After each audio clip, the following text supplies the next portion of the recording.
গত পরশুদিন রাতে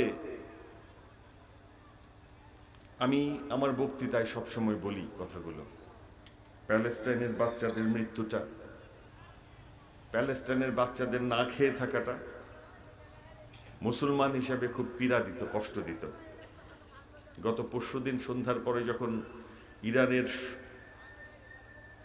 শুভোদয় ঘটেছে, যে প্যালেস্টাইনের মুসলমানদের পক্ষে কথা বলছে, গত দুদিন ধরে খুব ফুরফুরা মেজাজে আছি যে মিডল ইস্টে মুসলমানদের পক্ষে কথা বলার মতন মুসলমান জন্ম নিয়েছে।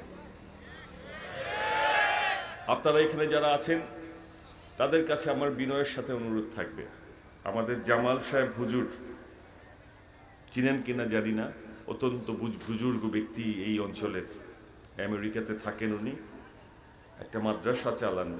এই ব্যক্তি এখনো নাকি নামাজ পড়লে আল্লাহ তাআলা বৃষ্টি দেন, বৃষ্টি বর্ষণ করেন। জেনেছেন কিনা জানি না, আমি জানি ওনার সম্বন্ধে।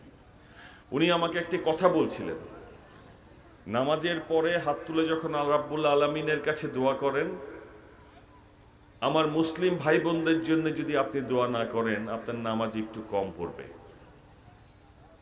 আজকে এখানে যারা নামাজি মানুষরা রয়েছেন তাদের কাছে আজকে আমার বিনয়ের সাথে অনুরোধ থাকবে, নিজের জন্য দোয়া করবেন আল্লাহর কাছে, দেশের জন্য করবেন, আর এই বিশ্ব ব্রহ্মাণ্ডে যে মুসলমানরা কষ্ট করছে তাদের জন্য একটু দোয়া করবেন।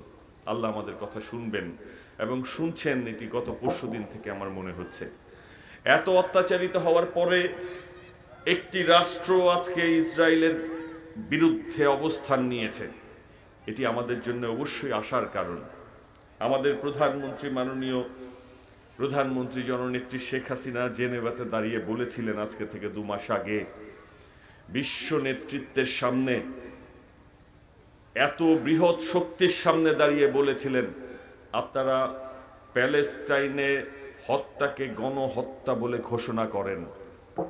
বিশ্বের কোনো নেতৃত্ব সেদিন এই কথাটি বলেনি। আমাদের প্রধানমন্ত্রী জননেত্রী শেখ হাসিনা এই কথাটি বলে এসেছিলেন। আজকে থেকে 2 মাস আগের কথাই বলছি। সম্মানিত উপস্থিতি, আমি আপনার কাছে বিনয়ের সাথে অনুরোধ করব, আজকে নামাজের মসলায় যারা বসবেন তারা আমাদের প্যালেস্টাইনি ভাই বোনদের জন্য দোয়া করবেন, আল্লাহ যাতে তাদের রক্ষা করেন, আল্লাহ যাতে তাদের খাদ্যের যোগান দেন।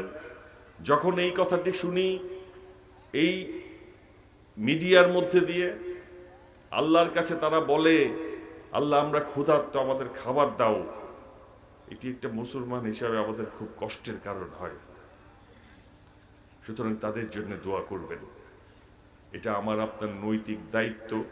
আমরা পাচ্ছি না তাদের সাথে গিয়ে দাঁড়াতে, কিন্তু আমরা মুসলমান হিসাবে আমার রাব্বুল আলামিনের কাছে এটা বলতে পারি যে আল্লাহ তাদের রক্ষা করো তুমি।